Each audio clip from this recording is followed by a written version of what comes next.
Ah, clap, trop bien. Ah ouais, un clap partagé.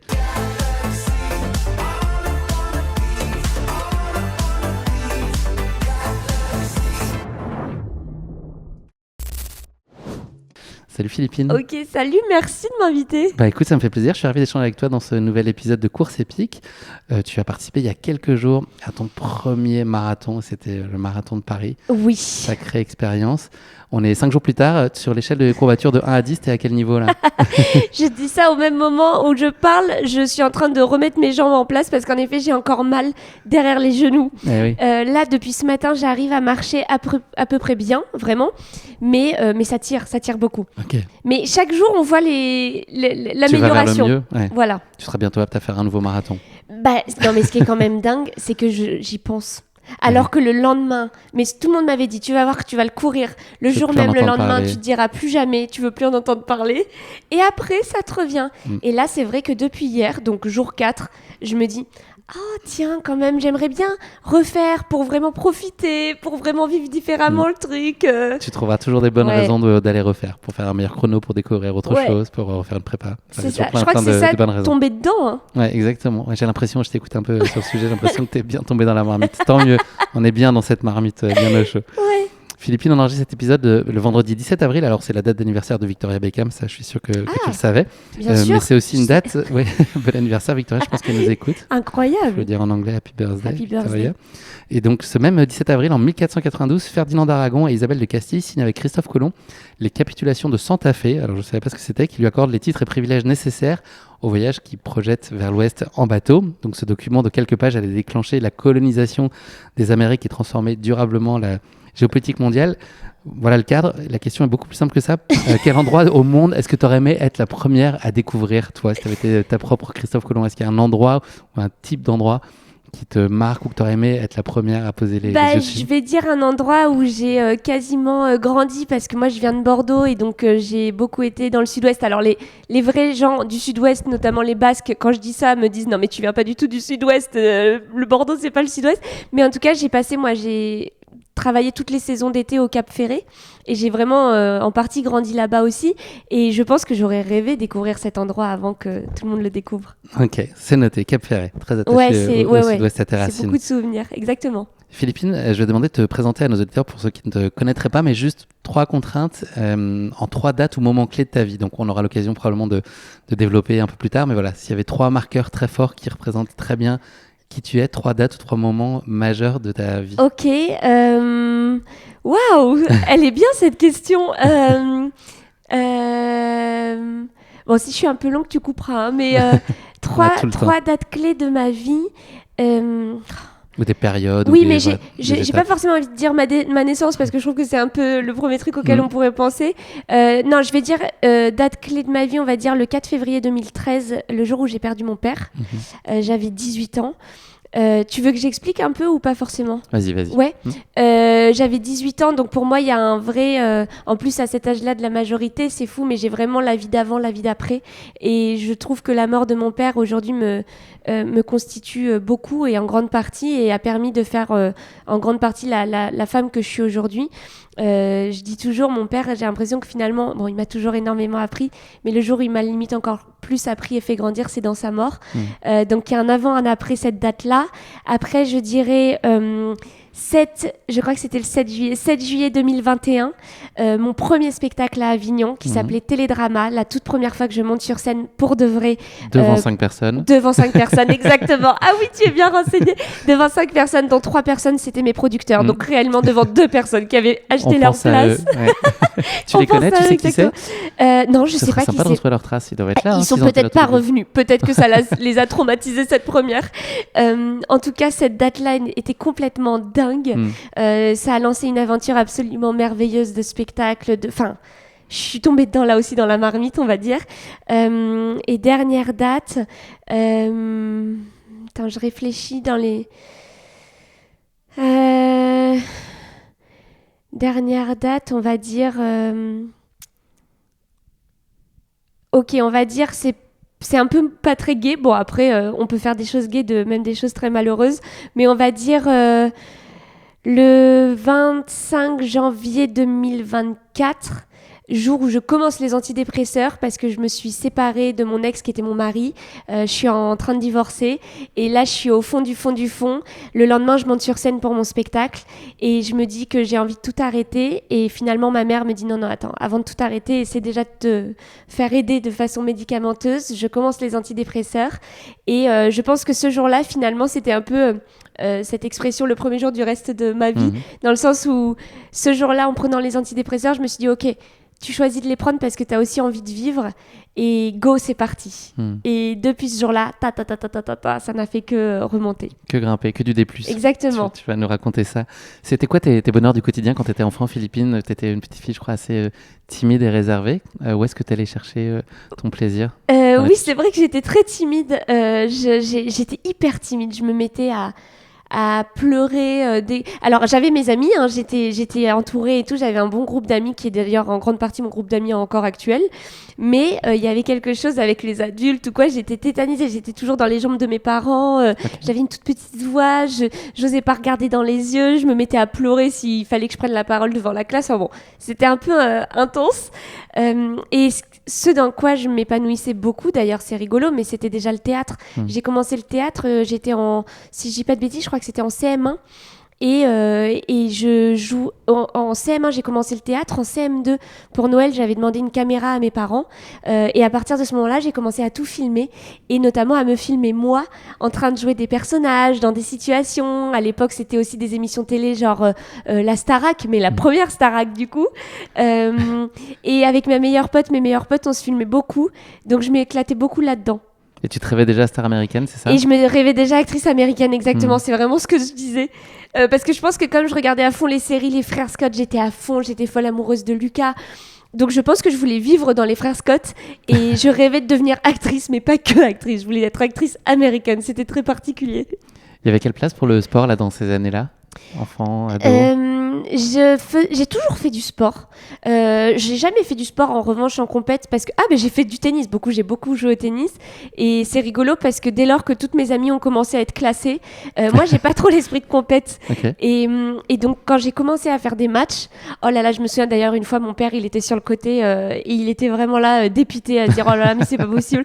J'avais perdu le premier set et après je me disais mais ça veut dire que si tu gagnes le deuxième set il va falloir en faire un troisième. Ouais. Vaut mieux lâcher le deuxième. C'est super long quand même, 3-7 et tout. Et c'est exactement ça, je disais à mon père, en vrai, je crois qu'il faut pas que je le gagne le deuxième. Et lui, il était à ça, mais c'est pas possible. Tu peux pas un peu avoir la niaque quand même. Et le tennis, j'ai adoré ça, donc j'en faisais beaucoup. Après, je courais déjà un petit peu. J'aimais bien les crosses de mon école. Les crosses du collège, j'ai demandé si c'était la punition ou au contraire un bon moment. Toi, t'aimais bien, ouais. Ça, j'adorais. Okay. Et je m'étais retrouvée à faire, tu sais, des championnats, à avancer. Ah ouais, quand même. Tu t'es pris au jeu. Enfin, attends, je mens peut-être. Il y en a peut-être eu un championnat. Un ou deux championnats du monde, mais guère plus. Ouais, c'est ça, voilà. Seulement. Et mais j'ai toujours bien aimé faire du sport. Vraiment, ça a toujours fait partie un peu. J'allais courir avec mes potes à Bordeaux. Même, je me souviens, déjà à 14 ans, je pense qu'on allait se faire des footings dans le parc à côté. Enfin, j'aimais déjà ça. Tu t'es destiné un peu après, là, quelques années plus tard, à des études de psycho. Tu peux nous expliquer un peu ce cheminement, ce qui t'appelait? Est-ce que c'était une conviction profonde? Est-ce que c'était un non-choix qui te permettait un peu de gagner du temps et de ne pas te fermer certaines portes? Comment tu l'as abordé? Ouais, alors la psycho, c'est rigolo parce que c'est venu... c'était pas une passion de base, dans le sens où j'avais jamais pensé depuis que j'étais petite à être psychologue, puisqu'en effet, je pensais être actrice américaine. Mais au moment du bac, justement, j'ai un peu paniqué. Enfin, juste avant le bac, quand il s'agit de faire les fameux vœux, admission post-bac, tout ça, j'ai paniqué en me disant t'as jamais regardé autre chose que le théâtre? Et en fait c'est peut-être dur. Et à ce moment-là j'étais pas alors je sais pas si je le suis aujourd'hui, en tout cas aujourd'hui je suis plus armée et j'ai pris confiance avec la scène, avec le temps, avec l'âge aussi, mais à l'époque j'étais pas très confiante, je pense, et j'avais pas beaucoup confiance en moi, enfin j'étais pas full confiance en moi. Et se lancer dans le théâtre et se dire ok, je veux être sur le devant de la scène, je veux assumer ça, c'est un gros truc quand même. Et à ce moment-là, je me suis dit, attends, si tu vas faire, admettons, les cours Florent comme tu rêves de le faire depuis toujours, tu vas sortir, tu auras 21 ans, est-ce que tu vas pas te faire un peu bouffer par ce milieu? Ça a l'air très compliqué, ça a l'air dur. Bon, je sais pas si je suis armée pour ça. Et ce qui est rigolo, c'est qu'à l'époque, en terminale L, on travaillait sur Freud. Et je me suis dit, oh tiens, ça m'intéresse. La psychologie, ça m'intéresse beaucoup. Enfin, ça m'attire. Et là, je me suis dit, ok, pourquoi pas faire une licence de psycho Et ça me laissera le temps justement de prendre confiance et de me dire, et c'était pas moi qui me l'était dit, d'ailleurs c'est mon père, qui quand je l'ai appelé en lui disant écoute papa, je pense qu'en fait je vais pas partir faire du théâtre, je vais partir faire une licence de psycho. Moi il faut savoir que je suis la dernière de ma famille, on est 4 enfants, et donc je pense que mes parents, tu sais, il y a ce truc du premier, tu essaies de faire en sorte qu'il fasse telle étude, le deuxième encore, puis le quatrième, peut-être que t'as un peu lâché Tennis woman, ça fera l'affaire. Voilà. Eh ben non, elle veut pas. Bah attends, tu vas falloir trouver autre Et chose. c'était vraiment ce que m'avait dit mon père quand je lui avais dit écoute, je pense que je vais faire ça. Il m'avait dit putain, mais il y en a vraiment pas un qui va faire des grandes études, quoi. Genre vraiment foutu pour foutu. Bon, bah. Et pour le coup, mon père m'avait dit, parce qu'en vrai, mes parents nous ont beaucoup. Enfin, dans mes frères et sœurs, il y en a aucun qui travaille en bureau. C'est quand même fou. Je pense qu'on a tous eu une ouverture assez artistique. Il y a quelque chose qui s'est vraiment passé, je pense, dans notre enfance, parce qu'aujourd'hui, on se retrouve tous dans des milieux où on vit de notre passion en grande partie. Parfois, c'est très dur, mais on vit de ça. Et mon père m'avait dit, écoute, Philou, si le théâtre, c'est là, de toute façon, après ta licence, ce sera toujours là. Et tu pourras pas faire autre chose. Donc, va faire ta licence et ton bagage, si tu as envie d'avoir un bagage. Et ensuite, et en effet, c'est ce qui s'est passé. J'ai eu ma licence et après ça, j'ai pensé... Là, tu t'es sentie armée à ce moment-là. Qu'est-ce qui a fait que tu étais prête à te lancer le cours Florent, toi, tu le mentionnais, donc tu l'as rejoint. Qu'est-ce qui a fait que... Ce qui est fou, c'est que prête. déjà, quand j'ai eu cette discussion avec mon père, là, en parlant, c'est marrant parce que je me dis, en fait, c'est fou, mais mon père me disait ça. Et en fait, personne ne le savait, mais 6 mois plus tard, il allait plus être là.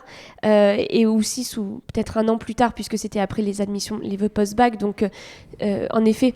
Mais en tout cas, ce qui est fou, c'est que je me dis, dans un sens, heureusement que j'ai fait psycho. Parce qu'en fait, ma licence de psychologie, elle m'a permis de... Mon père a eu une maladie foudroyante. Donc, il y a quelque chose de... c'est comme un accident de voiture. Du jour au lendemain, il est plus là. Et donc, t'es pas préparé. Quand bien même t'es préparé, t'es jamais prêt à la mort d'un proche. Bien sûr que non. Mais là, on l'a vraiment pas vu venir.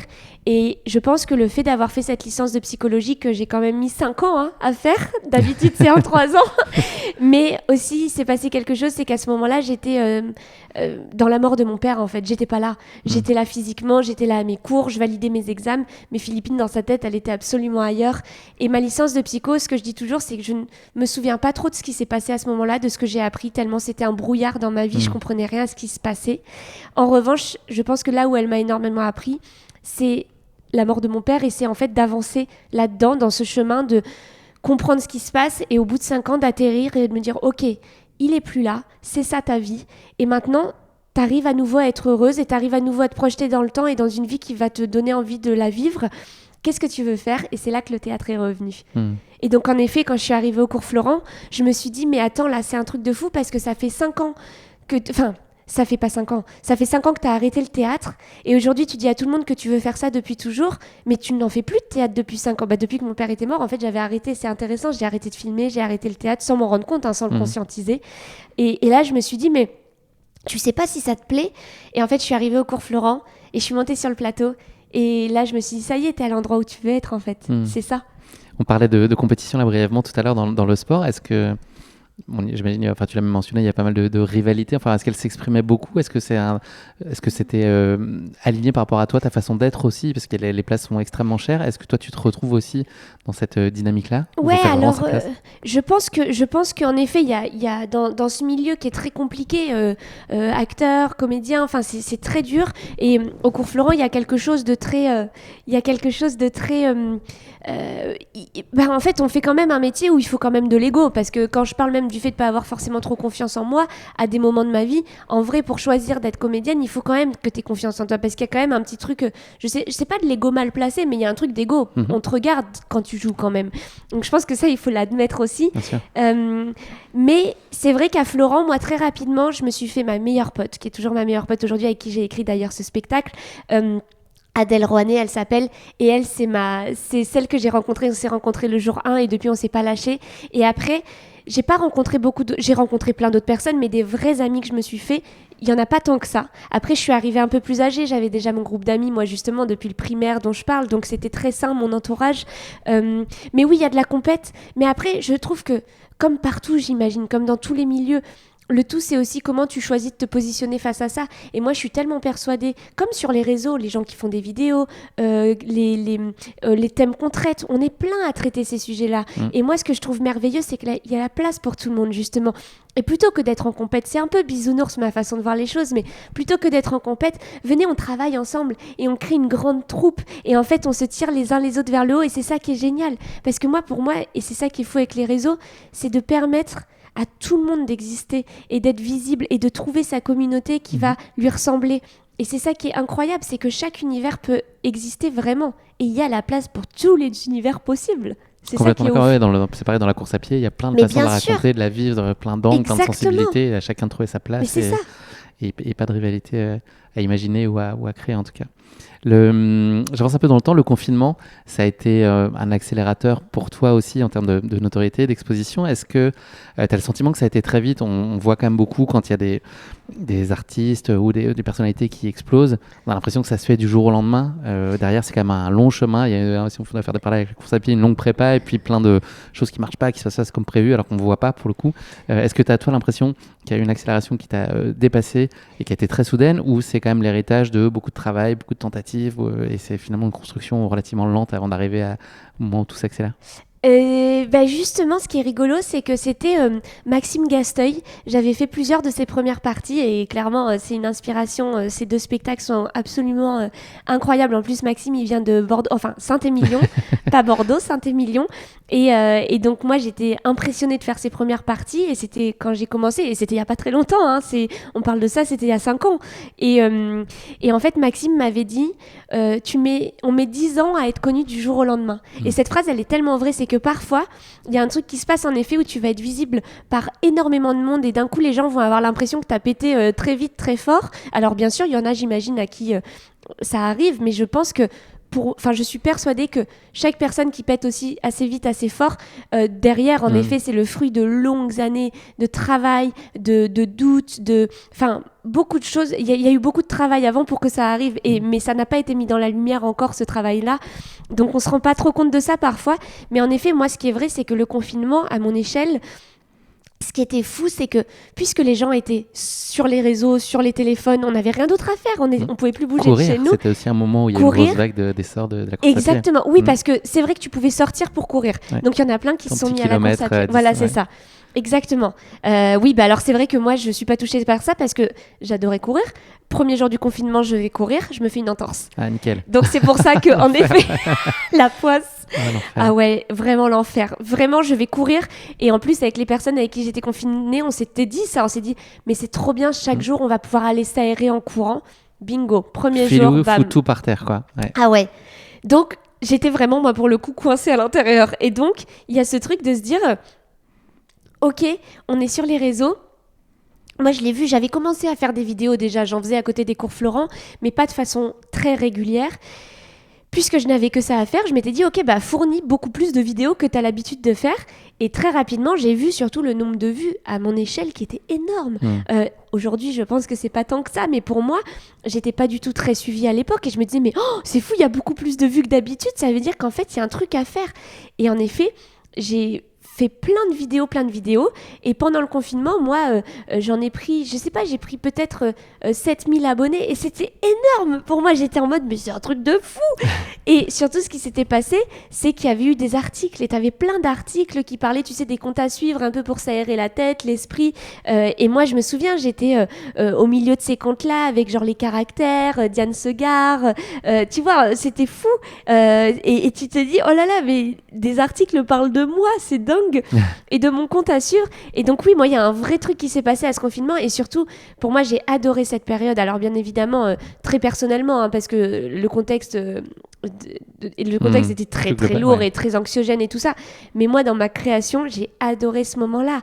Je ne faisais qu'écrire, que jouer. Et surtout, ce qui est rigolo, c'est qu'à l'époque, j'avais prévu de jouer mon tout premier spectacle télédrama, de faire un showcase, parce que j'avais pas de producteur, moi j'avais rien à ce moment-là, et de me dire, ok, tu loues une salle à Paris. Donc j'ai loué la Comédie de Paris, qui est le théâtre où je joue actuellement, c'est quand même ça qui est fou. La Comédie de Paris, coup de cœur pour cette salle. Je me dis, tu bookes une salle, tu ouvres à... Tu fonctionnes comme ça, là, cette idée d'avoir des deadlines, c'est ça qui te Ah bah moi, c'est te mettre en exactement ordre de ça. bataille. Moi, pour les spectacles, pour les marathons, pour le marathon, pour tout, c'est comme ça que j'ai l'impression que je fonctionne, c'est qu'il me faut des deadlines. Et là, je me suis dit, ok, tu boucles le 11 mai 2020. Tu n'auras pas d'autre choix que de jouer ton spectacle ce jour-là. Et heureusement, le confinement est arrivé pour moi. Parce que le 11 mai 2020, le spectacle aurait été absolument catastrophique. Bon, ça aurait été un enseignement pour la suite. Ouais, mais en tout cas, mais t'es contente de pas l'avoir heureusement. vécu, ouais. Ah non, mais je relisais ce que j'avais écrit, je me disais, oh mon Dieu, mais c'est pas du tout prêt. Et j'avais pas conscience, c'est pour ça. Moi, je marche beaucoup au deadline, mais je marche beaucoup au deadline aussi quand j'ai pas conscience de ce que c'est que cette deadline. Parce que clairement, là, faire un spectacle, j'avais pas conscience de ce que c'était le marathon. Quand j'ai dit oui, j'avais pas conscience. Ton trail, on en reparlera, ton premier aussi, il vaut mieux Pareil, pas savoir. Exactement, j'avais pas conscience. Donc tu dis oui, ça va être sympa. Et c'est exactement ça ce qui s'est passé pour le confinement. Et du coup, ça m'a apporté beaucoup de visibilité. Et grâce à ça, j'ai eu des producteurs qui m'ont approché en me disant ok, on aimerait produire ton spectacle. Et là, j'ai mis 1 an avant vraiment de le jouer pour la première fois. Tu parlais de la place que chacun peut trouver.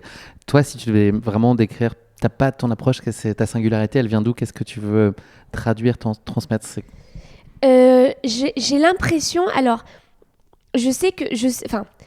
c'est beaucoup de retours que j'ai de la part des gens qui me suivent sur les réseaux et des gens qui viennent me voir en spectacle. Et je suis très touchée par ça. Et j'ai l'impression que ma patte, c'est ce côté solaire que j'ai et qui arrive à toucher les gens aussi, chacun dans leurs histoires, et très accessible aussi. J'ai un côté de ce qu'on me dit. Et moi aussi, parce qu'en vrai, moi, Philippine, je suis chaque soir complètement choquée de voir ces salles remplies, de me dire, t'imagines, t'as une personne qui a pris ses places, qui a booké depuis je sais pas combien de temps pour venir te voir jouer ce soir, qui a réservé sa soirée, qui a pris une babysitter. Enfin, je veux dire, c'est des trucs, pour moi, c'est fou. Et chaque soir, avant de monter sur scène, je me rends compte, et même sur les réseaux, je me dis, mais tu te rends compte du nombre de personnes qui te suivent Enfin, c'est dingue. Et il y a un truc où j'ai tellement conscience de ça, et je pense que ça se ressent aussi, et que je suis tellement surex, en fait, quand je rencontre les gens, quand je joue mon spectacle, et je pense que ça touche aussi beaucoup. Et donc c'est peut-être aussi ce côté accessible. C'est pas moi, mon objectif, on va dire, c'est pas forcément de faire rire à tout prix. Bien sûr que je fais rire, mais mon objectif, je suis tellement heureuse quand les gens me disent je suis passée par plein d'émotions. Et je pense que c'est peut-être ça aussi que j'arrive à apporter, c'est le côté, oui, on rigole, mais parfois on peut être ému. Et en fait, parfois on peut avoir les larmes aux yeux, et il y a un truc un peu de pulsion de vie, on va dire. J'ai l'impression que ça booste aussi les gens. Et c'est vrai que ce côté solaire, là, on le ressent très bien. Et puis sur scène, moi, j'ai pu voir ton spectacle. On sent que tu es heureuse d'être là, en fait. Et ça change tout. C'est pas ton job, en fait. Mais c'est ça. Tu sais, c'est rigolo parce qu'il y a 2 semaines, je suis allée jouer à Bruxelles. C'était une salle absolument folle. Enfin, le Cirque Royal, c'était fou. C'était absolument... C'est une salle magnifique, énorme. Enfin, vraiment, pour moi, c'était dingue de jouer là-bas. Et j'arrive et vraiment, j'ai les larmes aux yeux, je découvre la salle et j'arrêtais pas de dire oh mon Dieu, cette salle. Et les régisseurs sur place m'ont tous écrit après, ils m'ont même dit le jour J, ils m'ont dit mais merci, ça fait tellement du bien de voir des gens comme toi qui sont pas blasés ou qui arrivent surexcités de jouer dans cette salle, parce qu'on a tendance à l'oublier qu'en fait c'est vrai que cette salle elle est folle, nous on travaille là tous les jours et ça fait du bien d'avoir des gens qui nous rappellent ça aussi. Et donc c'est chouette, c'est touchant. Mais parce que je pense que je suis très spontanée aussi. Et bien sûr que parfois ça peut-être déplaire à certains, ce côté un peu enfantin que j'ai aussi, un peu toujours très expressive, très souriante, tout ça. Mais en tout cas, les gens que ça touche, j'ai l'impression que ça les touche vraiment. Donc là, tu as une actu qui est brûlante. Tu parlais de ta tournée. Donc c'est le deuxième tournée pour toi, Fille à Papa, qui marche super fort. Tu as une date encore au moment où on enregistre. Tu as une date à Paris le 28 avril, mais tu vas te balader beaucoup et continuer de te balader au printemps. Est-ce que tu peux nous donner un peu un aperçu de ce qui attend et puis où on peut suivre toutes tes dates? Ouais, déjà ce qui est incroyable, c'est que Paris, là j'ai commencé donc mi-septembre et de base ça devait s'arrêter début décembre, enfin mi-décembre. Et le truc c'est que je jouais 2 fois par semaine et j'avais tellement peur parce que s'inscrire dans la récurrence à Paris c'est dur. Il faut rassembler toujours du public. Et puis moi j'ai eu une première version du spectacle qui s'appelait Fille à Papa, qu'on a réécrite, qui a énormément évolué, et donc il faut aussi faire comprendre aux gens que c'est une nouvelle version de ce spectacle et du coup qu'ils peuvent revenir le voir. Et aujourd'hui en effet c'est Fifi à Papa, et en fait j'ai tellement grandi avec ce spectacle. Et ça fait que 2 ans et demi qu'il existe, donc ça fait pas si longtemps, mais il a tellement changé, et c'est aussi faire comprendre ça aux gens. Et en effet, en décembre, on s'est dit, mais ça s'est tellement bien passé, je touche du bois en disant ça, mais en décembre, on s'est dit, ça s'est tellement bien passé qu'on prolonge. Donc j'ai prolongé à Paris là jusqu'à fin avril et je m'y attendais pas du tout. Vraiment, c'est quelque chose que je n'avais pas anticipé parce que j'avais tellement peur déjà de remplir ces 30 premières représentations. Et en fait, là, pareil, ce qui est trop génial, c'est que ça se passe bien. Et je suis tellement heureuse et je suis tellement touchée des retours qu'en effet, on a décidé de reprendre à Paris, au Théâtre La Bruyère, qui est un théâtre absolument magnifique. En revanche, qui fait 350 places. Donc, c'est un sacré challenge. C'est tétanisant aussi encore. Mais en même temps, c'est excitant. Parce que toujours dans ce truc de, allez, comment on progresse, comment on se remet en question, comment on évolue et on grandit. Et bah, go, cette salle, elle est absolument merveilleuse. Je suis tellement touchée même que les directeurs veuillent s'associer à moi pour me programmer, parce qu'en fait ce qui est fou, c'est que ce théâtre, c'est une salle très identifiée théâtre justement, et que j'aime énormément, et je me dis moi jouer là-bas, mais mon Dieu que c'est incroyable. Et après en effet en tournée un peu partout en France, Belgique et Suisse, là j'ai plein de dates, bon j'en ai déjà joué beaucoup, mais il y en a plein qui arrivent et il y en aura aussi d'autres qu'on annoncera très prochainement, mais c'est incroyable. C'est fou. Pour les retrouver en tout cas sur ton site philippinedelair.com et sur tes réseaux sociaux, c'est bien sûr. Un bel aperçu de toutes ces réjouissances qui t'attendent. On rouvre le chapitre course à pied si tu veux bien, Philippine. Je voudrais qu'on parle de ton premier trail. C'était au mois d'octobre dernier, c'était du côté de Valmorel, à 23 km 1003 de D+. Tu n'avais aucune idée de là où tu allais mettre les pieds, plus ou moins? C'est à peu près ça l'idée? Vraiment pas d'idée. Ouais. En fait, ce qui s'est passé, c'est que donc je courais. Moi, j'ai rencontré. Donc, je suis avec quelqu'un depuis mon divorce. J'ai rencontré quelqu'un et qui est très sportif. Il court beaucoup. Donc, lui, il a déjà fait plusieurs marathons, des trails, des choses comme ça. Et on va souvent vers Valmorel, justement. J'aime énormément cette station et on y allait au mois d'octobre, un week-end. Et là, mon mec donc me dit écoute Philou, le week-end où on y va, il y a un trail. Est-ce que ça te dit qu'on s'inscrive? Mais moi, bien sûr, dès le départ, j'avais pas conscience. Mais déjà, le mot trail, je me dis ça, c'est pas agréable. Ça, il y a un truc qui se passe à ce truc-là. Et donc, je lui dis non, mais moi, attends, je fais pas un trail, je sais pas faire ça. Enfin, et il me dit je te jure, Philou, t'as le niveau. Et puis, je le fais avec toi, on le fait ensemble. Et là, je me dis bon, bah. En vrai, ça tombe le week-end où on y est, c'est quand même dans la vallée. Enfin, go, c'est rigolo. Donc, on s'inscrit 2 semaines avant. Donc là, moi, à ce moment-là, je cours, mais je cours peut-être 10 km 2 fois par semaine, tu vois, pas beaucoup plus. Et là, il me dit, bon, là, il te reste 2 semaines, je te conseille de faire telle sortie, voilà, là, il faudrait que tu cours un peu, que tu ailles faire du dénivelé. Donc là, moi, je suis allée à Montmartre, parce qu'à Paris, le seul endroit où tu peux faire du dénivelé, c'est Montmartre. Et j'ai vu des gars qui s'entraînaient pour le trail, et là, tu te dis, on monte, on descend, enfin, l'enfer. Et après, on est arrivé, en effet, faire ce fameux trail. Et franchement, en fait, j'avais pas pris conscience, et heureusement, de ce que c'était. Parce que 23 km, déjà, moi, j'avais pas capté, du coup, 23 km, vraiment pareil de ce que ça représentait.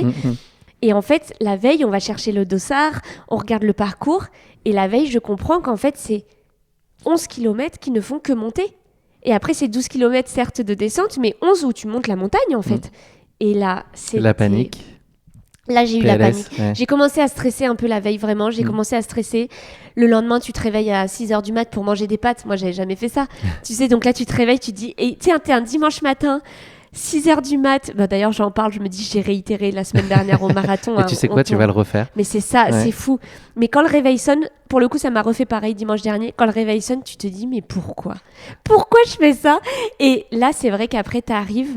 Et l'ambiance, et puis le trail, il y a un truc en plus, quelle chance on a eu, il faisait grand ciel bleu, il faisait trop beau, hyper bon, mais c'est vrai que j'ai rarement fait quelque chose d'aussi dur, et en vrai je le mets au même niveau que le marathon. Je sais pas, il y a un truc où pour moi, après le trail, j'étais pas préparée comme je l'étais pour le marathon, donc c'est peut-être pour ça que je l'ai vécu encore plus dur le trail, mais la montée en gardant quand même une foulée, parce que mon mec me disait, garde un élan en fait dans le corps, parce que si tu marches, t'auras tellement de mal à repartir après. Garde, même si tu vas aussi lentement qu'en marche, mais essaie de garder un peu une foulée quand tu montes. Mais c'était dur. Et on s'est embrouillé. Ça t'a ému beaucoup, je crois, à mi-montée, ou en tout cas ou à la toute fin, quand t'as vu ce qui te restait. Ah ouais. T'as été prise par l'émotion. Ah mais parce qu'il y avait ce truc de... En fait, tout le long de la montée, déjà, je disais à Nico, donc mon mec, je lui disais, quand est-ce qu'on redescend? Et il me disait, Philou, c'est en haut de la montagne. Enfin là, c'est vraiment la montagne, en fait, que tu montes. Et moi, j'y croyais pas, j'étais dans le déni, j'étais là, non, on va pas aller là-haut. Dans le déni. C'est ça. J'avoue, c'est exactement ça. Et je me disais, non, c'est pas possible, on va pas arriver là-haut, ça me paraissait tellement loin. Et en fait, ce qui s'est passé, c'est qu'en effet, il y avait le ravitaillement qui est arrivé, je crois, à 8 ou 9 ou Ouais, 9 kilomètres. Et en fait, après le ravitaillement, parce que moi, je ne savais pas, pour moi, le ravitaillement, il était en haut. Et après, on redescendait. Et sauf qu'en fait, non, le ravitaillement, fini. il restait 2 kilomètres. 2 kilomètres et 400 mètres de dénivelé. Et là, quand on est arrivé au ravitaillement, je vois la montée. Et je vois, tu sais, qu'on ne redescend pas, puisque je vois les gens qui marchent là, clairement, dans le dénivelé, qui marchent là-haut. Et là, je dis, mais attends. Et il me dit, non, il reste 2 kilomètres. Et c'est là que mon mec me dit, c'est pour ça que je te disais, il faut garder un rythme. C'est parce que je savais que là, il y allait avoir les 400 mètres de dénivelé sur 2 kilomètres. Et que là, on allait marcher, parce que là, on n'a pas le choix. Et donc là, au ravitaillement, je vois ça. Et là, je fonds en larmes. Je dis, non, j'ai jamais fait un truc aussi dur. Je veux pas. Et après, tu te dis, bon, ben allez, go. Et il y a une fille incroyable qui, d'ailleurs, m'a écrit après sur Insta parce qu'elle me suivait, je savais pas sur les réseaux. Elle est arrivée à ce moment-là et elle m'a dit, allez Philippine, pense à tous ceux que tu as déjà fait et pas à ceux qui te restent à faire. Genre, pense à tout ce qui est derrière toi déjà. Et c'était vraiment comme un petit soleil qui est arrivé, cette fille, à ce moment-là. Et quand elle m'a écrit après, je lui ai dit, mais merci, enfin, c'est incroyable, tu m'as trop aidée à ce moment-là. Et après, en effet, tu arrives là-haut et là, tu lâches et là, tu descends. Et la fierté après ça, franchement, c'est dingue. Ouais, et puis tu t'en mets plein les yeux. Enfin, voilà, c'est plein les yeux. Et puis en plus, avec le dénivelé, je pense qu'il se passe aussi des choses encore plus dans le corps. Enfin, c'est dingue. Et puis en effet, tu vis beaucoup d'émotions. Alors que le marathon, il y a quelque chose beaucoup plus linéaire, tu sais. Enfin, tu cours sur du plat et tu vas vraiment tout droit, quoi. Ouais, une notion d'allure que tu n'as pas du tout dans voilà. le trail. Trail, j'ai l'impression d'avoir eu plus d'émotions au trail qu'au marathon. Ouais. Il y a plus de diversité, enfin, c'est un peu tout ce que tu décris. Ouais. Et, voilà, et tu te connectes à un environnement aussi qui est très différent, qui n'est pas urbain. Enfin, c'est une autre expérience. Et puis, ouais. Et la descente, ça peut ne pas être cadeau, parce que parfois tu te réjouis en disant finalement la descente ça va être tout cool, mais les descentes techniques, moi je préfère monter, je pense, que les descentes techniques. Et justement, c'est ça, c'est qu'en fait la descente, c'est là que les bâtons, tu te dis, peuvent aider parce qu'en effet, tu lâches le rythme pour accélérer, mais les genoux, il faut que tu gaines en fait à fond. C'est vrai qu'il y a un truc de ta. Enfin, et quand c'est technique, il y a un petit verrou mental à faire sauter aussi, un peu à se laisser aller. Au début, j'avais du mal. Au début, je voyais les gens, je commençais à descendre et je voyais vraiment les gens qui me doublaient. Et je me disais, mais il a accepté la mort, lui. Enfin, tu te dis, mais il a lâché tout son corps, il va rouler. Enfin, tu vois, c'est pas possible tellement il va vite. Et puis après, petit à petit, toi aussi, tu acceptes la mort et tu te dis, allez, go. Et en fait, ce que me disait mon mec, c'est moins tu résistes et moins tu auras mal aussi. Parce que c'est vrai que si tu résistes et que t'es tendu, c'est là que tu peux te faire mal. Alors qu'en fait, quand tu lâches, bon, ben go, hein, tu vois. On dézoome un tout petit peu avant de basculer sur la suite de l'épisode. La course à pied aujourd'hui, elle a trouvé quelle place à la fois émotionnellement pour toi et puis dans ton agenda de vie qui est chargé? Est-ce que c'est un pilier aujourd'hui hyper structurant qui est devenu complètement indispensable? Je pense. En fait, j'ai toujours... C'est rigolo, mais comme je dis, j'ai toujours aimé courir. J'ai jamais eu ce truc... Moi, j'avais jamais prévu de faire un marathon ou même un trail, mais ça s'est présenté à moi et en fait... Je sens que j'aime ce que je fais. Là, par exemple, en effet, 5 jours après le marathon, je dis déjà que j'aimerais en refaire un. Et que là, ça me manque de courir. Il y a un truc, moi, dans ce que je fais, ça vient énormément compléter même mon travail. Le fait de... moi, je suis comédienne, donc je monte sur scène. Ton corps, c'est ton outil de travail. Donc, il faut que tu sois en bonne santé. Il y a vraiment quelque chose comme ça, même le cardio. Moi, la scène, c'est 1h30 où, en plus, je bouge beaucoup, je joue des personnages, je danse à des moments... Enfin, donc il se passe beaucoup de choses, donc c'est très intense physiquement.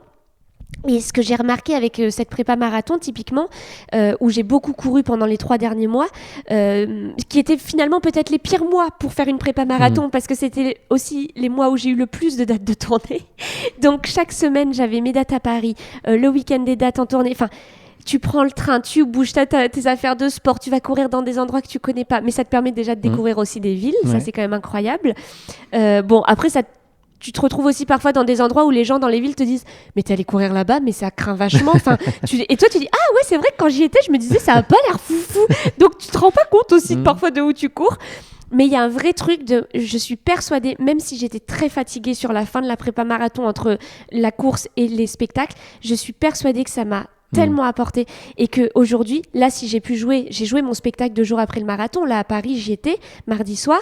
Si j'ai pu jouer cette représentation, je pense, dans des bonnes conditions, c'est parce que j'avais ces 3 mois de prépa dans les pattes. J'en suis persuadée. C'est parce que mon corps, il est en forme et il est bien. Et c'est vrai que moi, dans la tête, même dans ce que je fais, c'est merveilleux et je suis tellement heureuse et j'adore ce que je fais, mais parfois il y a des hauts et parfois il y a des bas aussi. Et quand on dit un métier de passion, parfois c'est beaucoup de remise en question, c'est beaucoup de doutes, parfois on se dit ça va pas assez vite, je veux plus. Parfois on oublie justement, quand je disais j'arrive chaque soir à regarder ce que je vis en me disant t'as tellement de chance, mais parfois on est tellement sur le coup d'après qu'on prend même pas conscience de ce qu'on est en train de vivre, parce qu'on se dit ouais là j'ai joué là, mais maintenant il faut que je remplisse telle salle, donc il faut que je pense à telle date. Et en fait, quand j'étais à Bruxelles, justement, cette date, c'était une salle absolument incroyable dont je parle. Ma sœur, elle me disait, mais tu te rends compte, Philou? Et c'est vrai que je me disais, mais regarde là où tu joues, regarde ce que tu fais déjà aujourd'hui. Et en fait, la course à pied, ça me permet aussi beaucoup de relâcher et d'avoir des moments aussi pour moi où je suis pas sur les réseaux, où je suis pas sollicitée et où en fait juste je lâche, j'écoute un podcast ou j'écoute ma musique et je suis focus sur allez tu cours, tu regardes le décor, parce qu'en plus la prépa marathon à Paris c'est quand même incroyable. Je me disais, tu te rends compte que tu cours dans une ville que des millions de touristes viennent visiter chaque année, enfin c'est merveilleux, c'est trop beau, mais c'est vrai que ça m'apporte beaucoup. Je pense même sur le stress, sur l'anxiété et sur le physique. Mais dans la tête, c'est un truc de fou. C'est merveilleux. Et puis mon père courait beaucoup, donc je me dis c'est fou aussi de partager ça un peu avec lui aussi. Donc bon. Plein de bonnes raisons, toutes les vertus de la course à pied qu'on connaît pour le corps et l'esprit. Pour finir de faire connaissance, Philippine, je te propose qu'on passe à notre questionnaire de Proust. J'ai 3 questions pour toi. Ok. Si tu veux bien. Quelle partie de ton enfance habite encore en toi aujourd'hui ? Une grande partie. Je pense que la Philippine enfant, elle est en moi tous les jours. Et justement, j'en parle beaucoup dans le spectacle, du fait d'accepter de grandir, de passer à l'âge adulte, d'accepter de devenir une femme. Mais en même temps, je me dis que la Philippine enfant... très naïve, très candide encore sur la vie. Moi, j'ai toujours grandi dans un monde de bisounours. Mon père me disait justement... Pardon, je suis un peu émue. C'est peut-être le post-marathon aussi. Mais mon père me disait toujours tu vis dans un monde de bisounours et Philou, la vie, elle est pas facile. Et il va falloir que tu t'en rendes compte. Il me l'a appris. À ses dépens, mais il me l'a appris. Mais c'est beau de cultiver ça. Exactement. Encore, de le garder. Et en même temps, je me dis, la vie, elle est tellement belle. Et quand tu arrives à justement la trouver belle, malgré parfois beaucoup de choses qui sont pas très jolies, et bah t'en profites encore plus. Et il y a quelque chose de, cette Philippine, j'espère que je l'aurai toujours avec moi, parce qu'en fait, elle aime trop la vie. Et elle se rend compte de tout ce qui est très très beau dans la vie. Et elle vit les choses à fond, en fait, c'est ça aussi. Mesurer sa chance et garder ses capacités d'émerveillement. On sent que tu as ça en toi, en tout cas profondément. Quelle vérité sur toi tu mis le plus de temps à accepter ? Quelle vérité sur moi j'ai mis le plus de temps à accepter ? Positive ou peut-être moins ? Je pense que, par exemple, sur le spectacle, j'avais du mal à me remettre en question au début quand j'ai commencé. Enfin, à me remettre en question dans le sens où, sur scène, tu sais, j'avais tendance au début à dire là, le public, il a été froid et tout, un peu. Et après, en fait, au bout d'un moment, tu te dis, mais attends, c'est pas le public qui est froid. C'est peut-être toi, Philippine, qui arrive dans une énergie et qui la transmet au public. Parce que tu arrives stressé, tu arrives dans un état. Et le spectacle, le public, c'est une passoire énergétique, c'est-à-dire que tu transmets une énergie qui va te transmettre, que tu te transmets, c'est ça, tu tiens les rênes tout le long et c'est toi qui donnes un peu le ton. Et donc en fait, remets-toi en question et non, c'est pas les gens qui... Non, remets-toi en question et surtout bosse pour progresser. Donc je pense que au début, j'avais un peu ça. Ouais, se re-questionner quand même. Accepter de se re-questionner et se bousculer en fait pour progresser. Et je pense que j'ai eu beaucoup de mal à le faire. Et je pense qu'aujourd'hui, j'arrive un peu mieux à le faire. Dernière question pour toi, si tu devais choisir un super pouvoir, lequel serait-il et comment est-ce que tu l'utiliserais ? Oh putain, mais je suis très émue, dis donc, ce matin. On accueille ça, prends le temps, sois émue, c'est très bien. Un super pouvoir, bien évidemment, ce serait de rendre visibles les personnes qui sont plus là. Et de pouvoir parler avec elles aujourd'hui, quoi. Et je le ferai pour tout le monde, hein, pas que pour moi. Toutes les personnes qui ont envie de les voir, je leur permettrai de voir leurs personnes qui sont absentes. Bon, ils sont là en tout cas, dans nos cœurs, ils sont présents. Exactement. Ils ne sont pas disparus de notre vie, de notre quotidien, ils sont là différemment. Exactement. Merci beaucoup Philippine, on va parler maintenant de ta course épique, donc le marathon de Paris, quelques infos quand même pour planter le décor. Donc c'était le 12 avril dernier, Paris c'était pas pas une ville, c'était un stade à ciel ouvert. Donc un peu moins de 60 000 coureurs finalement se sont lancés à l'assaut du bitume depuis l'avenue des Champs-Élysées. C'était à 8h32 je crois pour toi. Moi je partais beaucoup plus tard, tu vois, je partais dans le SAS beaucoup plus tard, donc j'ai pu voir la course de chez moi. Mais J'ai non. vu tout se passer. Moi je suis parti hyper tard, j'étais dans un SAS lointain, je suis parti à 11h30, toi t'étais déjà sous la douche ou presque. Incroyable. Et donc le tracé, elle a tenu toutes ses promesses, donc du cœur historique de la capitale, en passant par la place de la Bastille, au pont vert, du bois de Vincennes. Chaque foulée est un voyage, mais le vrai défi, tu pourras sûrement nous le confirmer, commence sur les quais de Seine. C'est ici face à une tour Eiffel impériale et au cœur des redoutables tunnels qu'on doit puiser dans le mental et qui doit prendre le relais des gens. Et puis ensuite, le bois de Boulogne. Je vois là que tu voyages, tu es en train de te remettre des images dans la tête. La Délivrance et l'avenue Foch. Et puis le petit virage bien fourbe à l'arrivée, on en parlera aussi tout à l'heure. 126 nationalités, 33% de femmes. Donc on aimerait que ce soit plus, mais c'est mieux que ça n'a été. Ça évolue très positivement, donc on est très content. Et un coureur sur deux, ça c'est toujours très étonnant parce qu'on a l'impression que beaucoup de monde court, pour ne pas dire tout le monde. Une personne sur deux découvrait le marathon à cette occasion, 49%. Donc c'est incroyable et toutes les années c'est sensiblement ça. Donc c'est chouette de voir tous ces gens qui deviennent des primo-marathoniens et pratiquement tous finissent, 97% arrivent à décrocher la médaille et la ramener fièrement à la maison. Avant de rentrer dans les détails de ta course, Philippine, il y a une rubrique dans le podcast qui s'appelle La question qui pique. C'est un vrai faux qui va être relatif à la première édition du Marathon de Paris. C'était il y a 50 ans, en 1976. Donc par souci d'émotion, première affirmation, tu me dis si je bluffe ou pas. Par souci d'économie, le balisage au sol du carrefour des Cascades à Boulogne n'avait pas été fait avec de la peinture, mais avec 20 kilos de farine. Sauf que l'humidité matinale du sous-bois a transformé le virage en véritable pâte à crêpes géante. Tu me crois ou pas quand je te raconte ça? Bluff total. Même si je suis très naïve, je crois que c'est du bluff. Ouais, mais franchement, ça me paraissait crédible. Bien joué, c'est clairvoyante. Super. Deuxième affirmation pour toi. Contrairement à aujourd'hui, on traverse tout Paris. L'édition de 76 se déroulait exclusivement dans le bois de Boulogne. Il y avait 7 à 8 boucles qui étaient effectuées. Tu crois ou pas? Ouais, j'y crois. T'es forte. C'est vrai? Tu vois mes notes ou quoi? Non, moi, non, mais c'est parce que ça me paraît horrible. Ça devait être horrible, mais j'y crois en me disant, bah oui, forcément, ça a dû arriver des choses comme ça. Absolument, c'était comme ça initialement. Et troisième question, je sens que tu vas faire le hold-up. En 1976, seulement 126 coureurs franchirent la ligne d'arrivée. 1976? La première année. Ok, bah ouais. Ouais, bravo. C'est vrai? T'es forte? Je suis hyper heureuse. Que des bornes réponses. Je suis hyper heureuse. Jeu de mots. 176. Ouais. C'est fou, hein. 126.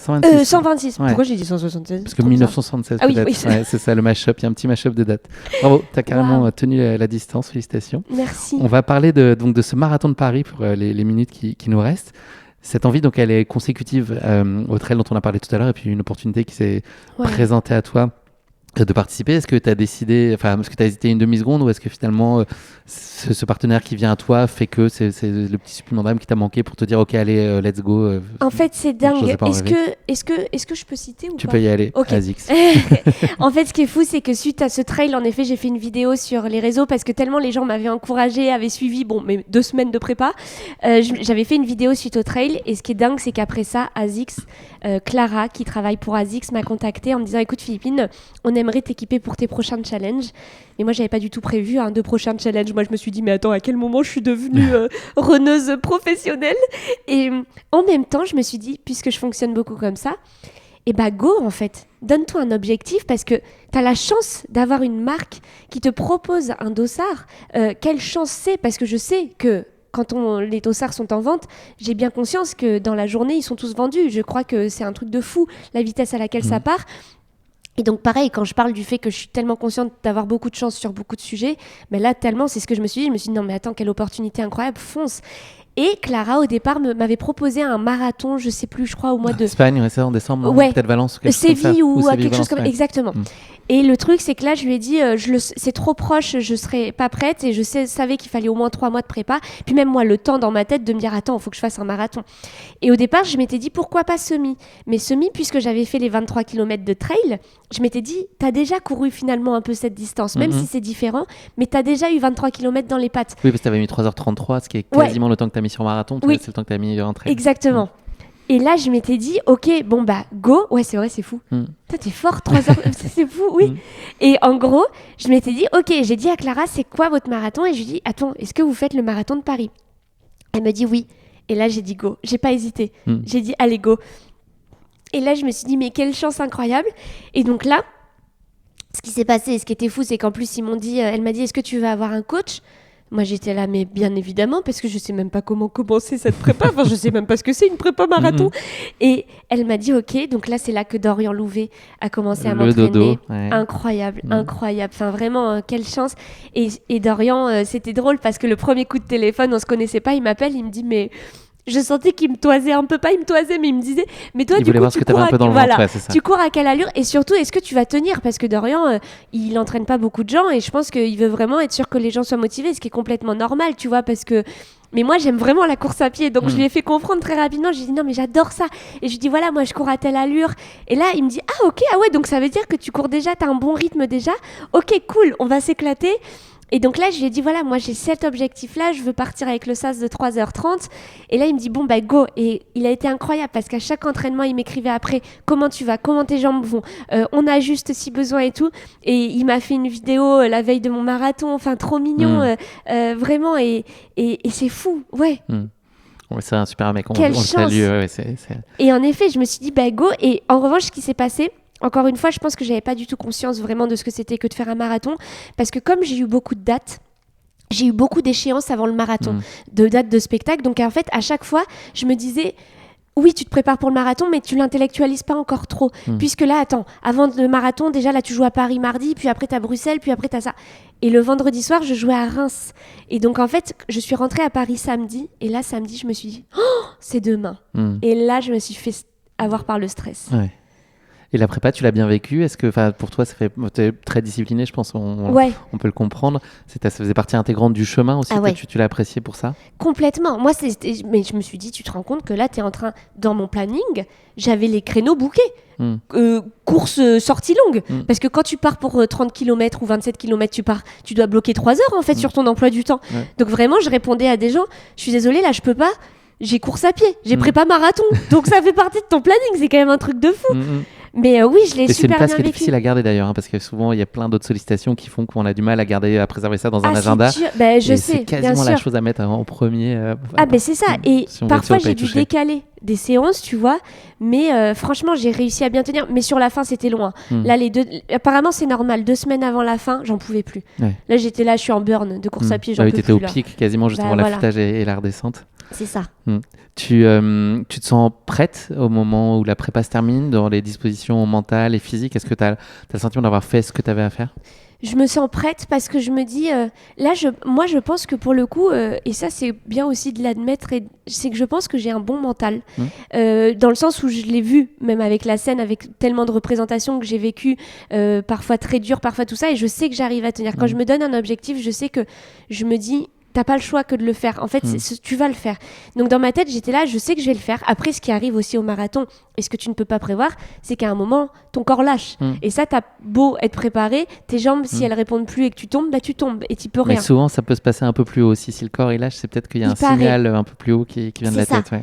Et donc je savais que moi je faisais tellement confiance à Dorian en fait, je me disais je suis entraînée pour ça, j'ai les jambes, j'ai le corps, je sais que le jour J je me suis dit tes jambes elles sont prêtes, oui t'as pas fait 42 km encore mais tes jambes elles sont prêtes, ça va être dans la tête. Et moi la tête c'est un peu mon... Remarque, je dis que j'ai du mental, mais parfois avec le stress, c'est ça. Moi qui peut me faire défaut, c'est le stress. Quand j'ai du stress, c'est pas forcément positif pour moi. C'est pas du tout. Parfois, les gens, ça peut faire des choses positives. Moi, c'est pas du tout. C'est le contraire. Le stress, ça peut me faire vraiment péter en vol. Enfin, ça peut. C'est d'ailleurs un peu contradictoire avec ce que je dis, mais c'est quand même. Je dis ça. Et en même temps, le marathon, pour moi, c'était que du mental. Dimanche dernier, ce qui s'est passé, c'est que justement, je me suis fait avoir par le stress. La veille, j'étais très stressée. En fait, de me dire, mon Dieu, 42 km, tu sais pas ce que ça va être. Tu l'as jamais fait. Et ça se trouve, tu vas pas tenir. Et tu vas peut-être pas tenir dans les temps que tu t'es souhaité. Et le matin même, tu sais, en plus, tu te fais avoir par les réseaux. Il y a tout le monde qui partage des trucs de il y aura pas d'eau, donc il faut avoir ses flasques. Tu t'arrêtes au ravitaillement, mais si, il faut que tu prennes tel gel. Enfin, tu sais... T'es tellement submergé par plein d'informations que moi, j'étais plus très lucide. Et le matin, vraiment, j'ai commencé un peu à... C'était très flou, tu sais, un peu stressé de « Ok, il faut que je prenne des flasques, ok, faut que je cours avec une ceinture. » La veille, heureusement, j'avais testé la ceinture une semaine avant, ça n'allait pas du tout. J'étais là, non mais moi, la ceinture, elle fait que remonter, je fais que la rebaisser, ça n'allait pas. Donc là, je suis partie. Et en fait, je sais que, typiquement, tu vois, au bout du 21e kilomètre, le premier semi, je l'avais déjà fait en prépa, mais j'étais beaucoup plus essoufflée qu'en prépa. Et c'est là où je me suis dit, Philou, c'est pas normal. En prépa, t'étais en canne, t'étais bien. Arrête, tu sais, t'observes tout ce qui se passe, t'es stressée, t'es tout ça. Et en fait, ce qui s'est passé, c'est que mon mec m'a retrouvée au 21e kilomètre. Ce qui était drôle, c'est qu'il devait me retrouver au 25e et courir avec moi jusqu'à la fin. Et en fait, au moment où on est parti, très rapidement, je lui ai fait un message vocal en lui disant « Est-ce que tu peux m'apporter des pâtes de fruits, des flasques, des trucs ?» Et là, il me dit « J'étais devant la télé à regarder les départs du marathon. J'ai écouté ton vocal. Je me suis dit « Ok, bon, là, elle est plus du tout étanche. Elle est en panique totale. Elle se fait submerger par le stress. Je vais peut-être la retrouver plus tôt. » Et en effet, à la sortie du bois de Vincennes, il y a une montée absolument affreuse. Et là, je le vois arriver. Et là, j'étais Nico. Et tu sais, vraiment beaucoup d'émotions. Et en fait, là, il m'a dit maintenant, calme. Tu calmes ton rythme de respiration. Ton souffle, il est un peu trop élevé, là. C'est trop tôt pour être aussi élevé. Et il m'a fait respirer, me calmer. Et en fait, surtout, j'ai continué à garder l'allure. Et c'est là où j'étais trop fière. Et c'est là que tu vois que le corps, il était prêt. Tu t'as le nez dans ta montre de façon régulière Ouais, ou... ouais. Je regardais beaucoup ma montre. Et c'est ça aussi au début. Je la regardais beaucoup parce que j'étais stressée de partir trop vite. Parce qu'on te dit beaucoup, si tu pars trop vite, tu peux te faire avoir par les gens au départ, d'avoir un rythme trop vite. Et après, tu peux péter en vol. Donc, j'étais très stressée en fait par... Et en même temps, si tu veux tenir tel rythme, il faut que tu tiennes tel rythme sur ta montre. Et puis les gens aussi, ce qui se passe, tu as un flot de gens face à toi. Et puis moi, ce qui m'a bouleversée, mais ce qui m'a aussi énormément... surprise, et c'est qu'en fait il y a beaucoup de gens qui me reconnaissaient et qui est tellement mignon aussi suivaient mon dossard. Et donc en même fait des pancartes et tout ça, non? Mais oui, il y a eu des pancartes, Go Filou, Fifi à papa, le titre de mon spectacle. Enfin, en fait je m'attendais pas. Je sais que des gens m'avaient écrit en me disant ah ben je te verrai, je vais encourager mon mec, des choses comme ça, mais je m'attendais pas à ce point-là. Et en fait moi qui suis assez sensible, je pense que là j'étais très focus et stressée. Mais il y avait aussi beaucoup de sensibilité et je me suis... Tu te dis, mais c'est fou, il se passait pas 5 minutes, je pense, et je suis émue en le disant, mais moi je suis hyper émue. Mais c'est trop beau, c'est des super coups de boost. Tu vois, t'as des gens qui... Enfin, après je montrais les vidéos à ma sœur et tout, et elle me dit, elle s'est mise à pleurer aussi, mais en vrai c'est ouf, tu te dis, t'as des gens... Et mon mec il m'a retrouvée, il me dit, mais Philo, c'est parce qu'il a écrit ton prénom sur ton dossard. Je fais, non Nico, moi il n'y a pas mon prénom. C'est des gens qui me reconnaissent, genre, c'est quand même fou. Enfin, tu te dis, c'est tellement mignon, c'est tellement touchant, genre la pancarte. Et surtout, les gens, ils te tiennent à fond, quoi, parce que parfois, t'en peux plus. Et en plus, j'étais trop mal, parce que parfois, je mettais ma musique, et du coup, j'entendais pas. Enfin, parfois, je sais qu'il y en a qui m'ont parlé. Oui, t'as zappé des amis et j'ai pas entendu. Non, des gens qui m'encourageaient, tu vois. Et oui, j'ai zappé ma meilleure pote. Oh, la pauvre. Elle était si mignonne. Mais ça a un effet de boost incroyable dans l'instant, d'avoir tous ces témoignements, ça te relance quand t'es des moments où t'es pas bien. Franchement, c'est fou, c'est fou. Et t'es vraiment porté. Mais tu vois, c'est là où je dis que j'ai un peu une revanche à prendre, c'est que j'ai envie limite de le refaire. Et là, non, de pas avoir besoin de me mettre d'être en ouverture les 3/4 du temps dans ma musique pour garder un rythme, parce que j'étais stressée, parce que dès que j'avais plus ma musique, j'arrivais plus à garder le rythme avec le... Non, là, j'ai envie de me dire, allez Philou, lève la tête, regarde. Une connexion un peu prends plus les globale. gens, les énergies, les trucs, comme tu fais sur scène. Prends ce que tu prends sur scène, là, fais pareil pour courir. Mais je pense qu'aussi, ce truc de prépa, c'est que ça a été tellement personnel. Ces 3 mois, j'étais beaucoup avec moi-même, j'étais beaucoup... dans mes courses, mon entraînement toute seule, tu vois, dès que je courais, j'écoutais telle playlist. Donc en fait, j'ai eu ce stress le jour J de me dire, il faut que je retrouve ça pour tenir. Ouais. Alors qu'en fait, là, non, t'es capable de le courir. Mais c'est ça, un premier marathon, de toute façon, c'est une expérimentation, donc il y a beaucoup de choses que tu... Enfin, ça fait partie du chemin aussi. Je suis désolé, il y a un petit glitch de son. Attends, est-ce qu'il y a un truc que j'entends ? Je sais pas, attends, je vais essayer de... Glitch, ouais, ça, juste de la friture. Tu vois, le lendemain du marathon, j'étais dans cet état toute la journée. Quand je filmais ma vidéo, quand je montais ma vidéo. Mais c'est beau, c'est ce qu'on va fou. Chercher dans ces moments-là, en fait. C'est cette vulnérabilité qui est trop belle, cette sensibilité, c'est ça que ça nous... C'est dingue. C'est ça qui nous fait envie, c'est ça qui fait que tu as envie d'y retourner, probablement. Ou là, du dépassement sportif. Et tu te surpasses. Et en plus, moi, c'est vrai que quand je pense à... Il y a 2 ans, Philippine qui commençait les antidépresseurs, j'ai arrêté au bout de 6 mois, j'ai arrêté, j'en prends plus aujourd'hui, mais quand tu penses que j'avais perdu pas mal de poids, que t'étais vraiment au fond du fond, tu te dis putain, c'est quand même, t'es bien, t'as remonté la pente, quoi. Sacrément. T'es en forme, c'est chouette. C'est beau à voir. Et tu peux être fier, ouais, c'est cool. Et est-ce que, à contrario, mais j'imagine que tu as une communauté très bienveillante à ton image, est-ce que ça peut être une forme de pression quand même extrinsèque de dire pour eux, il faut pas que je déçoive. J'ai lu beaucoup, ont attendu un peu d'avoir ton compte rendu. Moi-même, tu vois, j'ai essayé de voir un peu comment c'était passé pour toi, donc j'ai pu voir sur le suivi live que tu avais bien marché. Mais voilà, est-ce que tu as pu ressentir ça aussi, une forme de pression qui n'est pas que la tienne, que tu te mets à toi? Je pense que le stress était aussi en grande partie lié à ça, la veille. C'est que la veille, j'ai pris conscience du fait que ça arrivait vraiment. Parce que tu sais, tu dis, ouais, je vais faire le marathon, oui, je me prépare, mais tu l'as pas encore vraiment compris. Enfin, pour moi, en tout cas, c'était ça. C'était, oui, je vais le faire, tu le dis. Mais tant que t'es pas la veille, moi, j'avais pas vraiment pris conscience que c'était vrai, quoi. Enfin, et le truc, c'est que la veille, je me suis dit... Philou, tu l'as quand même annoncé à beaucoup de personnes que tu faisais le marathon. Ça fait 3 mois que tu partages ton entraînement parce qu'en fait, c'est génial. Aussi, ce truc de sport, ça fédère beaucoup. Et moi, j'adore parler de ce sujet-là et fédérer des gens aussi là-dessus. C'est trop génial. Et j'ai eu tellement d'encouragement tout le long de ma prépa sur les réseaux. Des gens aussi qui partageaient leur expérience parce qu'eux allaient le courir ou eux faisaient telle course. Des gens qui m'ont dit, je me suis mise à la course à pied parce que je vois que tu t'y es mise. Enfin, il y a des trucs vraiment incroyables, mais la veille, tu dis mais j'ai peut-être prévenu trop de monde, en fait, parce que ça me stresse. Et c'est vrai, il y a un truc de... putain, mais je me disais, c'est peut-être un peu bête, parce que bien sûr que si, tu peux... Mais je me suis dit, tu peux pas péter en vol, en fait, parce que t'as tellement prévenu de monde que tu peux pas renoncer. Tu peux pas ne pas y arriver. Enfin, oui, j'avais un truc de pression. Et en même temps, tu sais qui t'accompagnerait dans ça. Et en même temps, tu peux aussi, mais c'était peut-être pour moi, tu sais, là, c'est peut-être un truc d'ego aussi, de dire, mais tu l'as tellement annoncé que tu peux pas te permettre de... C'est pas un échec, parce qu'en soi, quand bien même t'arrives pas à le terminer, tu t'es inscrite, t'as fait ta prépa, donc c'est pas un échec, c'est déjà merveilleux. Mais moi, j'avais tellement un objectif que, en fait, je me disais, mon Dieu, si t'y arrives pas. Et je pense que c'est ça aussi qui m'a beaucoup stressée, en fait, peut-être t'en es pas capable.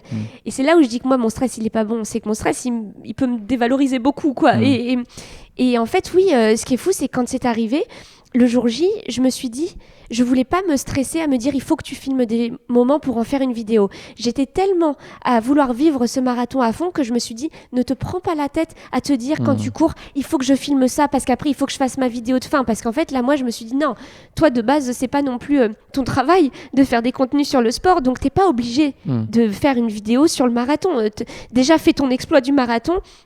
Sauf que ce qui s'est passé, parce que ce qui est vrai, c'est que même pour courir, chaque effort est tellement dur. Même quand je me mettais ma musique, juste aller sur Spotify, lancer ma musique, j'avais mal au bras, je galérais, j'arrivais pas à me concentrer. Enfin, alors sortir mon téléphone pour me filmer, non. Et en fait, ce qui s'est passé, c'est que je m'étais dit, voilà, j'ai pas envie de me filmer pendant, dans le sens où je veux pas que ça me déconcentre et que ça me sorte aussi de mon marathon, qui est mon premier marathon de ma vie, et je voulais être à fond dedans. Et en revanche, ce qui était incroyable, c'est que donc 2 de mes meilleurs potes sont venus pour m'encourager. Enfin, il y en a une, son mec, je lui avais eu un dossard justement pour courir avec moi. Et donc, elle nous encourageait. Et les 2 m'avaient dit, écoute, moi, je pourrais filmer. Et j'avais dit, oui, mais vous prenez pas la tête. Enfin, si vous filmez, c'est trop génial. Mais vraiment, je sais pas si je ferai quelque chose. Donc, vous prenez pas la tête. Et en fait, heureusement, parce qu'elles ont filmé plein de choses super chouettes, notamment le matin où je prends ma pote qui dormait chez moi, je mange mes pâtes à 6h du mat, elle me filme. Une autre pote, celle que j'ai pas vue justement, qui me filme au moment où je la vois pas. Enfin, elles ont filmé plein de moments trop chouettes. Et ce qui est incroyable, c'est qu'en effet, après le marathon, j'ai reçu sans rire... En fait, j'étais moi tellement satellisée que j'étais pas du tout à vouloir partager tout de suite quelque chose. J'y pensais même pas. En fait, j'étais tellement dans oh mon Dieu, qu'est-ce qui vient de se passer? Je comprends rien. J'étais stone. J'étais shootée. Enfin, je pense que... Et c'est agréable de se laisser ce temps-là aussi. Ah ouais, et c'est ça aussi que je voulais. C'était justement, d'ailleurs, je l'avais formulé quand je disais je veux vivre mon marathon à fond et je veux pas me stresser à me dire il faut que t'aies tel contenu, tel truc après. On verra. Et pareil, story, non. Parce que j'étais tellement shootée, je voulais vivre en effet ce moment-là avec mes proches, avec mon mec, avec mes meilleurs potes, avec la team ASICS aussi, parce que Clara, je suis arrivée, je lui ai fondu en larmes dans les bras en disant mais merci. Et bon, je suis émue. La meuf qui fait que j'y allais. Mais c'est vrai, merci de m'avoir donné l'opportunité de vivre cette expérience qui est complètement folle. Et c'est une aventure vraiment de dingue. Et j'ai trop de chance. Et donc là, Clara, je l'ai fondue en larmes dans les bras. Elle était trop mignonne. Et après, en revanche, ce qui est vrai, c'est qu'après, j'ai enregistré un podcast à 17h ce jour-là. Donc, pareil, j'étais vraiment dans le podcast. Et quand je suis rentrée chez moi, je me suis dit, là, j'ai envie de dormir. Salut. Et je vais aussi avoir les idées claires pour partager quelque chose. En revanche, ce qui s'est passé, c'est que pendant 24 heures, j'ai vraiment reçu, sans rire, plus de 300 messages, je pense, en perso, en me disant... Comment ça s'est passé ton marathon ? J'ai pensé à toi.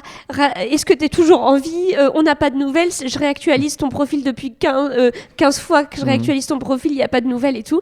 Et c'est là que le lendemain, je me suis dit, Philou, il faut faire une vidéo. Déjà parce que moi, j'ai envie, pour le coup, là, ça y est, j'ai envie parce que je l'ai fait et j'en suis trop fière et j'ai envie de le partager. Et puis en plus, parce que ça fait 3 mois que tu partages ça avec les gens. Donc, tu dois quand même pouvoir partager. Apporter la conclusion. Bah ouais, et c'est trop génial. Et t'as été tellement soutenu et les gens, ils ont fait partie de ton aventure aussi. Donc venez, on le vit ensemble jusqu'à la fin. Donc partage ça. Sauf que j'avais pas forcément beaucoup de vidéos. Donc là, j'ai écrit à mes meilleurs potes, ok, envoyez-moi toutes vos vidéos si vous en avez, photos et tout. Il y a des gens, du coup, j'ai regardé tous les messages que j'avais reçus parce que parfois, j'ai un peu du mal à suivre. J'essaie toujours de lire tous les messages. Mais c'est vrai que parfois, et notamment là avec le marathon, tu peux passer à côté j'ai eu de certains. tellement de messages que je suis peut-être passée à côté de certains. En revanche, j'ai réussi à retrouver beaucoup de messages de filles qui m'avaient encouragée et qui m'avaient envoyé les vidéos en me disant, je t'ai vu au kilomètre 25, je t'ai vu au kilomètre 30, j'étais là et j'ai dit, ok, voilà mon mail, est-ce que tu peux m'envoyer ta vidéo par WeTransfer ? Et elles ont été trop mignonnes parce que tout le monde m'a envoyé, ceux dont j'ai vu les messages m'ont envoyé et j'ai pu faire une vidéo incroyable. Même moi, d'avoir toutes ces vidéos, je suis tellement contente parce que j'aurais été trop deg si je m'étais écoutée que moi, j'avais rien. Là, t'as une belle boîte à souvenirs en tout cas avec tous ces témoignages-là. Et puis le fait que ce soit collectif et collaboratif, c'est sympa fou. aussi. J'étais tellement contente, franchement, c'est fou. C'est une course qui s'est quand même bien passée. T'as tenu ton allure, t'as fait 3h42 au final. T'as pas eu de coup de moins bien, il n'y a pas eu de mur. Enfin, on a l'impression que t'as quand même géré avec pas mal d'expérience finalement cette première, très en contrôle finalement. C'est ça, oui, en fait c'est ça, c'était très dans le contrôle, mais c'est pour ça que peut-être j'ai envie d'en refaire un peu moins dans le contrôle. Mais oui, il y avait ce fameux mur des 30, j'avais vu pareil partout que ça pouvait arriver. Donc moi, je vois le panneau 30 km, je suis là, qu'est-ce qui se passe ? Et là, mon mec, il me dit, ok Philou, là... Allez, on continue. Là, ce qui peut se passer, tu vas voir. Et là, il me dit, Philou, il reste 12 km. Dis-toi que là, il y en a vraiment 10. Parce que les 2 derniers kilomètres, c'est que du kiff. Tu vas être à fond. Il y en a 10. Quand tu pars pour 10 km en prépa, tu te dis que c'est rien. Garde ça en tête. C'est rien, 10 km. Les 10 km, en général, ça passe comme ça. Tu les sens pas passer. Allez, tu penses à ça. Et les 2 derniers kilomètres, tu vas kiffer. Et là, il me dit, bon, ce qui peut arriver à partir de maintenant, c'est que tu vas avoir des gens qui vont peut-être lâcher, tu vas avoir des jambes qui vont s'arrêter, il faut pas que ça t'impacte, tu continues, et c'est vrai que tu vois les gens au fur et à mesure, d'un coup tu cours à côté d'un mec limite depuis le début et là il s'arrête, et là tu dis putain ça m'arrête pas, moi ça m'arrive pas et tout, et en fait c'est vrai que les derniers kilomètres, les 12 derniers, chaque kilomètre, je me disais, allez, en plus chaque kilomètre, il y a écrit 31, 32e kilomètre, 33. Ils sont durs ceux-là, là ça monte, et puis après entre 35 et 40, ils se font pour le mental, ils tapent un peu ceux-là. Moi j'avais en tête, je m'étais dit, Philou, quand il te restera 5 kilomètres, c'est plus rien. 5 kilomètres, quand tu les fais, en 25 minutes, t'es arrivé. Si t'arrives à tenir ton allure, c'est bon. Et là, c'est vrai qu'au 37e kilomètre, je me disais, allez. Et là, j'ai réussi un peu à accélérer même sur la fin. Je me suis dit, allez, go. Moi, je raisonne en tour de stade à ce moment-là. Tu vois, quand on est vers 4-5 km, je me dis un tour de stade, c'est 400 mètres. Tu vois, 4 bornes, c'est 10 tours. Ça va pas. Tu vois, j'essaie de le réduire des petites distances comme ça. Et c'est plus facile dans ces moments-là où ça pêche un peu sur la toute fin. Mon mec m'a dit tour de stade. Je crois que lui, il a dû partir 2 km ou 1 km, je crois, avant la fin. Tu sais, ceux qui n'avaient pas de dossard, il y avait un panneau, genre, vous sortez là. Et là, il m'a dit, 2 km, je crois, avant la fin, il m'a dit, c'est tant de tours de stade. Sauf que moi, je savais pas du tout à quoi ça équivalait à un tour de stade. Donc, j'étais ok. Et du coup, j'essaie de me souvenir en fractionné. J'étais si, ça te paraissait assez rapide, les tours de stade et tout. Mais c'est ça, exactement. Et donc, la toute fin, petite fourberie, on l'a évoqué tout à l'heure rapidement, mais il y a une descente qui est super. Il y a un bruit de fou là, avec les pancartes qui sont inclinées. On a l'impression d'être au Stade de France. C'est dingo. Et là, tu arrives en bas et c'est pas l'arche d'arrivée. Elle est pas là. Tu la cherches, il faut que tu tournes à droite et que tu réembrayes. Ça, tu l'as vécu difficilement, façon de parler. Oui, parce qu'en fait, c'est vrai que ce qui s'était passé, c'est qu'aussi, je n'avais pas regardé du tout le parcours, moi. Je savais que Vincennes, on m'avait dit c'est dur. Donc, quand je suis arrivée à Vincennes, j'étais ok, ça va être dur, c'est normal. Bon, peut-être que du coup, c'est pour ça que ça a été vraiment dur aussi. Mais j'avais rien regardé. Donc, je ne savais pas du tout qu'il y avait ce fameux virage à la fin. Donc là, t'as cette descente, en effet. Et là, tu cours. Et là, en plus, j'ai accéléré. Donc, j'essayais de faire des grandes enjambées et tout. Et en fait, ce qui s'est passé, c'est que donc, mon mec, à ce moment-là, a dû partir. Donc, déjà, t'as même pas le temps de lui dire au revoir. On lui dit de partir. Et là, t'es tu vois. Et après, en fait, je me dis, allez, lâche pas. Et là, dans cette descente, déjà, en haut de la descente, je m'étais dit, ok, c'est en bas. C'est là la ligne d'arrivée. Parce que tu vois, il y a tous les panneaux qui te disent plus que 500 mètres ou des choses comme ça. T'es plus très loin et tout. Et là, en fait, t'arrives, et tu sais, je voyais des arbres en haut de la montée, enfin tout le long, et je me disais, je regardais en bas pour voir la ligne d'arrivée, je me disais, c'est marrant parce que je vois pas la ligne d'arrivée, là. Je me disais, bon, ça doit quand même se voir, la ligne d'arrivée, ça doit être un gros truc vert ou je sais pas quoi. Je le vois pas bien. Après, à distance, j'ai une vue qui est pas ouf, donc je me suis dit, c'est peut-être normal que ce soit un peu flou. Mais sauf que plus tu te rapproches, Moins plus il y a tu te dis, d'arches. mais c'est bizarre parce qu'il y a vraiment pas la ligne d'arrivée. Et là, tu vois qu'il y a un virage, et là, tu dis, non, c'est pas après le virage quand même. Et parce que là, en effet, le mental, là, t'es sur les derniers mètres. Enfin, là, T'as le déjà tapé mental. dedans pas mal, ouais. Et donc là, et moi, je savais pas en effet ce virage. Bon, c'est peut-être ça où c'est bien de regarder parfois le parcours. Et là, j'arrive en bas, je me dis, oh putain, il y a pas la ligne d'arrivée. Et là, le virage, je me dis, allez, à fond le virage. Et là, t'as le virage, mais t'es pas encore à la ligne d'arrivée parce qu'après le virage, il y a encore longtemps quand même. Ouais, il y a 200-300 mètres, je pense. Oh là là, et là, tu te dis, allez, c'est là. Et là, en fait, ce qui est fou, c'est que mes potes étaient vraiment sur le côté. Je ne les ai pas entendus, j'ai vu leur vidéo où elles disent filou filou et j'étais tellement focus à regarder cette ligne et à me dire allez. Et là, j'étais un peu shootée, je crois. Vraiment, et en fait, vraiment, au moment où j'ai passé la ligne, j'ai arrêté les jambes et je sentais que, voilà, mais j'ai quand même pu marcher. Après, j'étais pas trop mal. J'ai appelé ma mère en FaceTime, j'ai fondu en larmes. Bon, je pleure encore. Oh là là, mais c'est vraiment beaucoup d'émotions le marathon.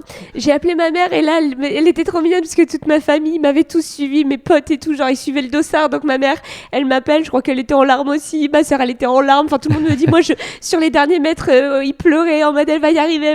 Parce que même ma mère, elle me disait, mais moi, Filou, je me disais, mais comment elle va faire un marathon? Enfin, elle me disait, quand tu me donnais ton temps de départ, ton sas de départ, je me disais, mais mon Dieu, déjà finis ce marathon avant de te donner un objectif. Elle me disait, mais moi j'avais peur. J'avais peur qu'il t'arrive quelque chose. Donc, trop mignon. Et après, ce qui s'est passé, c'est que j'ai retrouvé donc mon mec, mes potes au bus ASICS, justement.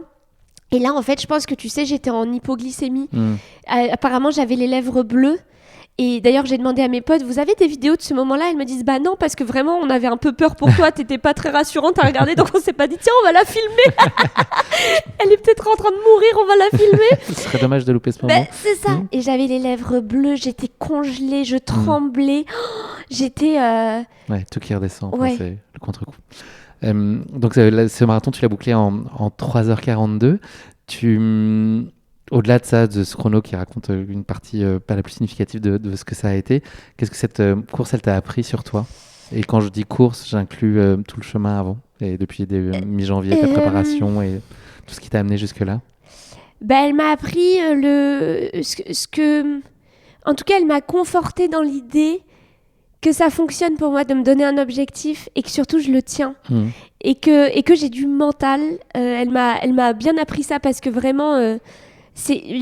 vraiment cette course-là, ce marathon, c'était du mental, c'était pas du plaisir beaucoup. C'est pour ça que d'ailleurs le lendemain, je me suis dit, je sais pas si j'ai pris du plaisir et je sais pas si j'aimerais le refaire. Après, aujourd'hui, quand je relis, tu te dis c'est quand même fou, il y a plein de choses, et j'aimerais le refaire pour vraiment profiter plus.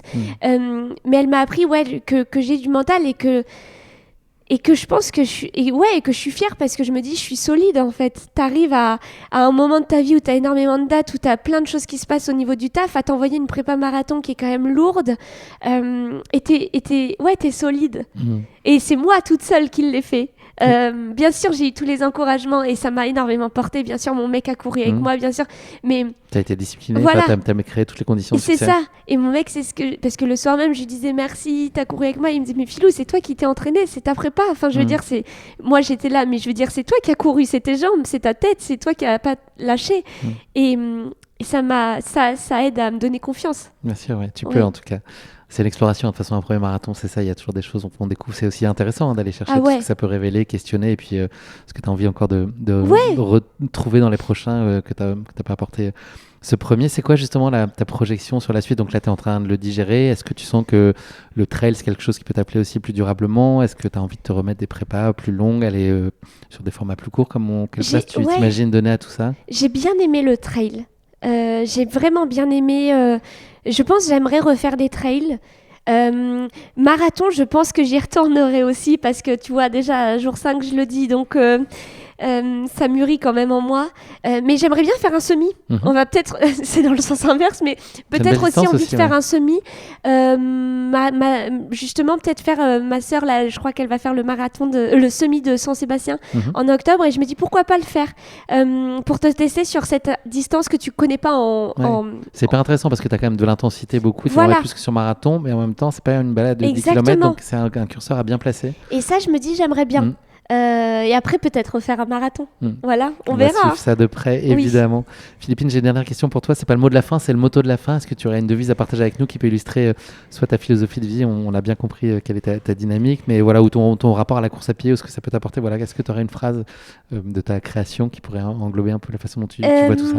J'aurais envie de dire, en effet, surtout si des personnes nous écoutent et ne font pas forcément beaucoup de course à pied ou se sentent pas forcément capables, en tout cas se jugent non capables de faire telle ou telle course.